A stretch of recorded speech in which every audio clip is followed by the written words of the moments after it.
मित्रों नमस्कार। श्राद्ध श्रृंखला में आज हम श्वान ग्रास अर्थात कुत्ते के लिए ग्रास और काक ग्रास अर्थात कौवे की ग्रास क्यों निकालते हैं इस विषय पर चर्चा करेंगे।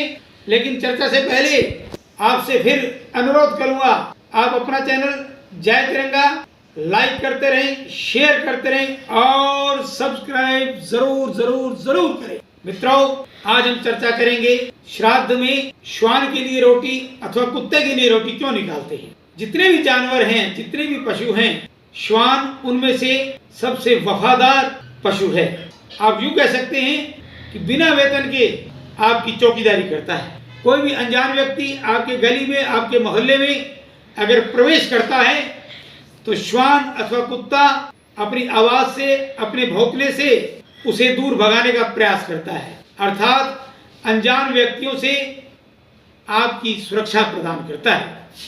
इसलिए श्वान का संरक्षण करना, उसकी रक्षा करना अहिंसा परमो धर्मः को चरितार्थ करते हुए हमारा धर्म बनता है। और श्वान अथवा कुत्ता जल तत्व का प्रतिनिधित्व करता है।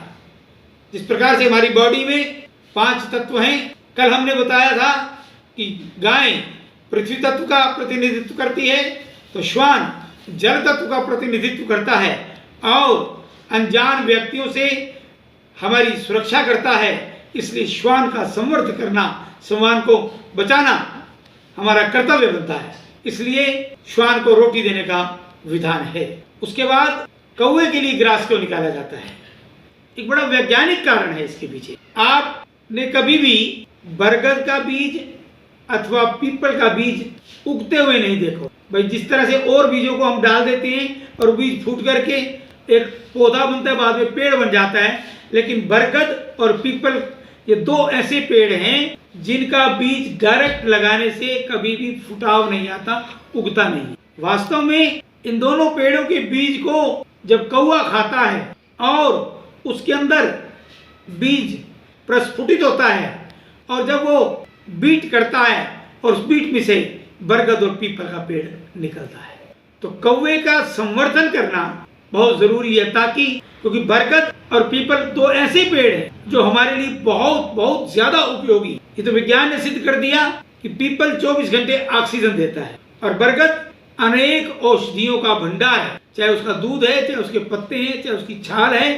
चाहे उसकी दाढ़ी है, हर चीज में औषधि छिपी हुई है। इन दोनों पेड़ों के संवर्धन के लिए कौवे का रहना बहुत जरूरी है, एक कारण। दूसरा कारण ये है कि भादवे के महीने में, भाद्रपद के महीने में, पंजाबी असाख सकने बदरू दे महीने मादा कौवा बच्चे देती है और जो गर्भवती कौवा है, मादा कौवा जो है, उसके लिए पोषण के लिए घी अथवा तेल से बना हुआ भोजन उसके शरीर को, उसके गर्भ में पल रहे बच्चे को संवर्धन देता है, पोषण देता है। तो भाद्रपद के महीने में ही श्राद्ध पक्ष आते हैं, तो जो कौवे के लिए जो रोटी निकाली जाती है वो मादा कौवा जब खाएगी तो निश्चित रूप से उसके अंदर जो गर्भ के अंदर जो बच्चे पल रहे हैं वो स्वस्थ होंगे और तंदुरुस्त पैदा होंगे और बाद में पीपल के और बरगद के बीज को खा करके नए पीपल और बरगद के पेड़ों को जन्म दे। एक कारण। अगला कारण, कौवा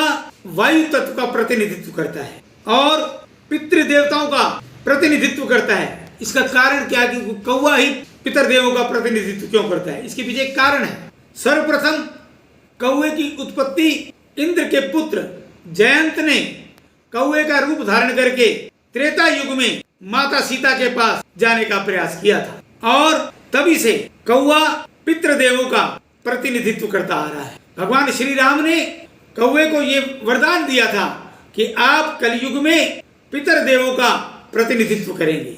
एक प्राचीन किंवदंती है, प्राचीन समय में, आजकल तो प्रदूषण की वजह से घर भी बंद रहने लगे और कौवे भी बहुत कम नजर आते हैं, लेकिन आज से हम 30-40 साल पीछे जाएं, मंडेर पर जब कौवा आकर के बोलता था तो एक संकेत होता था घर में कोई मेहमान आने वाला है, कोई अतिथि आने वाला है, और ये बात सत्य होती थी। अब आप ही बताएं कौवे को कैसे पता चल गया घर में कोई मेहमान आना है? या तो ऊपर वाले परमात्मा को पता है या हमारे पितृदेवों को पता होता है। तो कौवा पितृदेवों का प्रतिनिधित्व करते हुए पितृदेवों के माध्यम से हमें संदेश पहुंचाता था कि आपके घर में कोई मेहमान आने वाला है। तो इससे प्रमाणित होता है कि कौआ पितरों का प्रतिनिधित्व करता है और कौए को जो भोजन जाता है वो सीधा पितरों के पास पहुंचता है वायु तत्व के माध्यम से। तो मित्रों, आज श्वान ग्रास और कौए के ग्रास के बारे में हमने बताया। कल की श्रृंखला में हम बताएंगे देवताओं के लिए ग्रास और पिपीलिका के लिए ग्रास क्यों निकाला जाता है।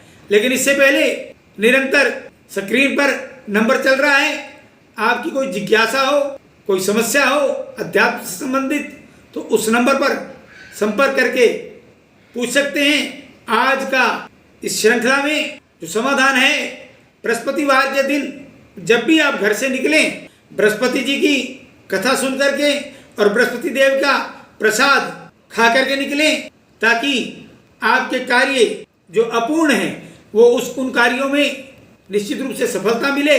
और हो सके तो हल्दी अथवा चंदन का पीले रंग का तिलक लगा के निकलें। जय पितृदेव। और चैनल को जय तिरंगा को, आप अपने चैनल को सब्सक्राइब करना ना भूलें। धन्यवाद। जय तिरंगा, जय भारत।